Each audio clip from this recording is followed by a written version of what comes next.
Chuchu Super Kids.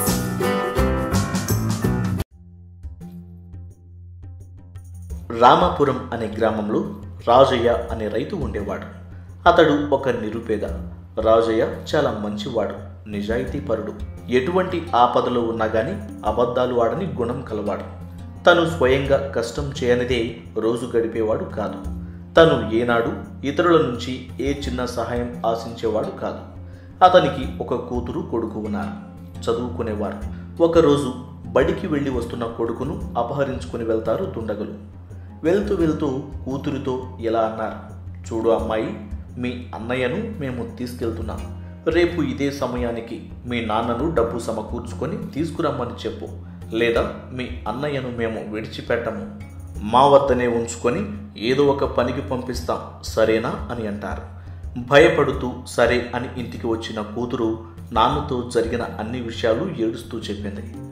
ఏడవకు అని కూతుర్ని బుజ్జగిస్తూ, ఏమిటి, ఎవరి దుండగులు, ఏదైనా ఉంటే నాతో మాట్లాడాలి కానీ అమాయకులైన పిల్లలేం చేశారు, అసలు ఎవరు వీరు అనుకుంటూ తలపట్టు కూర్చున్నాడు. రాత్రంతా నిద్రలేదు, బాధతోనే గడిపారు. తెల్లవారాక దొంగలు అడిగిన కొంత డబ్బులను తీసుకొని వారు చెప్పిన ప్రదేశానికి బయలుదేరారు. తీరా అక్కడికి వెళ్ళాక దొంగలు మరెవరో కాదు, రాజయ్యకు తెలిసిన వారే. అప్పుడు వెంటనే రాజయ్య వారితో, ఏంటి చంద్రయ్య, రంగయ్య, మీరు ఏంటి ఇలా చేయడం ఏంటి అన్నాడు. అప్పుడు వాళ్ళిద్దరూ, అయ్యా, మాపై దయ ఉంచండి, కొన్ని రోజుల్లో మాకు చిన్న వేడుక ఉంది, దానికి అయ్యే ధనం ప్రస్తుతానికి మా వద్ద లేదు. ఇప్పుడున్న పరిస్థితుల్లో మమ్మల్ని ఎవరూ నమ్మటం లేదు.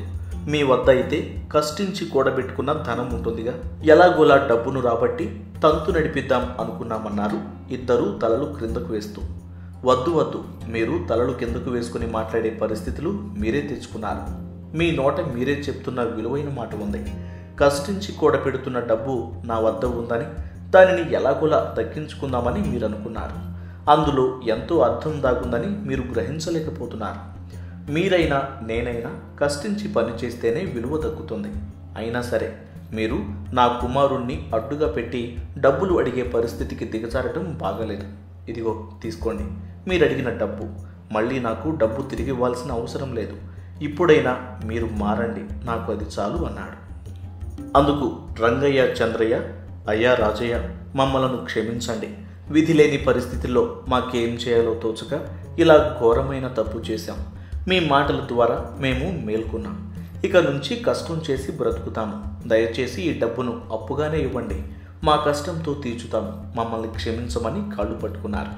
చూశారా పిల్లలు, మనం ఎప్పుడైనా పరులు కష్టించిన సొమ్ముపై ఆధారపడకూడదు. ఎవరి కష్టంపై వారు లబ్ధి పొందాలి.